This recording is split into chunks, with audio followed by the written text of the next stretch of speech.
Hi hello welcome back to my channel. ಇದೇನಪ್ಪ ಇವಳು daily ಎದ್ದು ಈ ಥರ ಎಕ್ಸಸೈಸ್ ಮಾಡ್ತಾ ಇದ್ದಾಳೆ ಅನ್ಕೋತಾ ಇದ್ದೀರಾ? ಎಸ್, ಅಫ್ಕೋರ್ಸ್ ನಾನು ಮಾಡ್ತಾ ಇದ್ದೀನಿ. ಯಾಕೆಂತಂದರೆ ನನಗೆ ಡೆಲಿವರಿ ಆದಮೇಲೆ ಟಮ್ಮಿ ಬಂದುಬಿಟ್ಟಿದೆ. ಅದಕ್ಕೆ ಈ ಥರ ಎಕ್ಸಸೈಸ್ ಮಾಡಿ ಸ್ವಲ್ಪ ಟಮ್ಮಿನ ಕಮ್ಮಿ ಮಾಡ್ಕೊಳ್ಳೋಣ ಅಂತೇಳಿ ಡೈಲಿ ಈ ಥರ ಎಕ್ಸಸೈಸ್ ಮಾಡ್ತಾ ಇದ್ದೀನಿ. ಅದ್ರ ಜೊತೆಗೆ ಈ ಥರ ಹೆಲ್ದಿ ಡ್ರಿಂಕ್ಸ್ನು ಸಹ ಕುಡಿತಾ ಇದ್ದೀನಿ. ಹಾಗೆ ನಿಮ್ಗೆ ಯಾವ ಥರ ಹೆಲ್ದಿ ಡ್ರಿಂಕ್ಸ್ ಗೊತ್ತಿದೆ ಟಮ್ಮಿನ ಕಮ್ಮಿ ಮಾಡೋಕ್ಕೆ ಅಂತೇಳಿ ಕಮೆಂಟ್ಸ್ ಮಾಡಿ. ಇದನ್ನೆಲ್ಲ ಮುಗಿಸಿ ಮನೆ ಕೆಲಸ ಎಲ್ಲ ಮಾಡಿ ತಿಂಡಿಗೆ ರೆಡಿ ಮಾಡಿ ನಾನು ಡ್ಯೂಟಿಗೆ ಹೋಗಬೇಕಾಗುತ್ತೆ. ನನಗೆ 8 ಗಂಟೆಗೆ ಡ್ಯೂಟಿ ಇರೋದ್ರಿಂದ ನಾನು ಬೇಗ ಹೊರಟು ಹೋಗ್ತಾ ಇದ್ದೀನಿ. ಹಾಗೆಯೇ ನಾನು ಬೆಳಗ್ಗೆನೇ ಎದ್ದು ಎಲ್ಲ ಕಸ ಗುಡಿಸಿ ಒರೆಸಿ ಮನೆಯೆಲ್ಲ ಕೆಲಸ ಮುಗಿಸಿ ಆಲ್ಮೋಸ್ಟು ಡ್ಯೂಟಿಗೆ ನಾನು ಹೊರಟು ಹೋಗೋದು.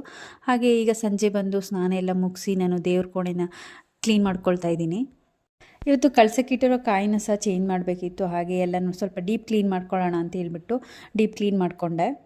ಇದೇ ಕಾರಣಕ್ಕೆ ನಾನು ಆಲ್ಮೋಸ್ಟ್ ಬೆಳಗ್ಗೆ ಟೈಮು ಪೂಜೆ ಮಾಡೋಕ್ಕೆ ಹೋಗಲ್ಲ. ಯಾಕಂದರೆ ನನಗೆ ಇಷ್ಟೊಂದು ಟೈಮು ಸಿಗಲ್ಲ.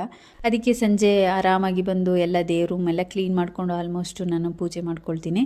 ಹಾಗೆ ನನ್ನ ಚಾನಲ್ನ ಯಾರು ಇದುವರೆಗೂ ಸಬ್ಸ್ಕ್ರೈಬ್ ಮಾಡಿಲ್ಲ, ದಯವಿಟ್ಟು ಸಬ್ಸ್ಕ್ರೈಬ್ ಮಾಡ್ಕೊಳ್ಳಿ. ಹಾಗೆ ನಿಮ್ಮ ಫ್ರೆಂಡ್ಸು ಫ್ಯಾಮಿಲಿ ಜೊತೆ ಶೇರ್ ಮಾಡಿ. ಇವತ್ತಿನ ವಿಡಿಯೋ ನಿಮಗೆ ಇಷ್ಟ ಆಗಿದೆ ಅಂದ್ಕೊಳ್ತೀನಿ. ಹಾಗೆ ಇವತ್ತು ರಾಯರ ವಾರ ಇದ್ದಿದ್ದರಿಂದ ನಾನು ಇವತ್ತು ರಾಯರ ವಾರ ಮಾಡ್ತಾಯಿದ್ದೀನಿ. ಎಲ್ಲರೂ ಹೇಳ್ತಾರೆ ಶುಕ್ರವಾರ ದಿವಸ ಕಳಸನ ಚೇಂಜ್ ಮಾಡಬಾರ್ದು, ಕಾಯಿನ ಚೇಂಜ್ ಮಾಡಬಾರ್ದು ಅಂತ. ಅದಕ್ಕೆ ನಾನು ಇವತ್ತು ಹೆಂಗಿದ್ರು ಗುರುವಾರ ಆಗಿತ್ತು ಅಂತ ಹೇಳ್ಬಿಟ್ಟು ನಾನು ಕಾಯಿನ ಚೇಂಜ್ ಮಾಡಿಕೊಂಡೆ. ಹಾಗೆ ಇವತ್ತಿನ ವಿಡಿಯೋ ಇದಾಗಿತ್ತು. ವಿಡಿಯೋ ಹೇಗಿದೆ ಅಂತ ಹೇಳ್ಬಿಟ್ಟು ಲೈಕ್, ಶೇರು, ಕಮೆಂಟ್ ಮಾಡಿ. ಹಾಗೆ ನನ್ನ ವಿಡಿಯೋನ ಪೂರ್ತಿ ನೋಡಿದ್ದಕ್ಕೆ ಥ್ಯಾಂಕ್ ಯು ಹೇಳ್ತಾ ಎಲ್ಲರಿಗೂ ಮುಂದಿನ ವಿಡಿಯೋದಲ್ಲಿ ಸಿಗ್ತೀನಿ. ಟೇಕ್ ಕೇರ್, ಬಾಯ್ ಬಾಯ್, ಗುಡ್ ನೈಟ್.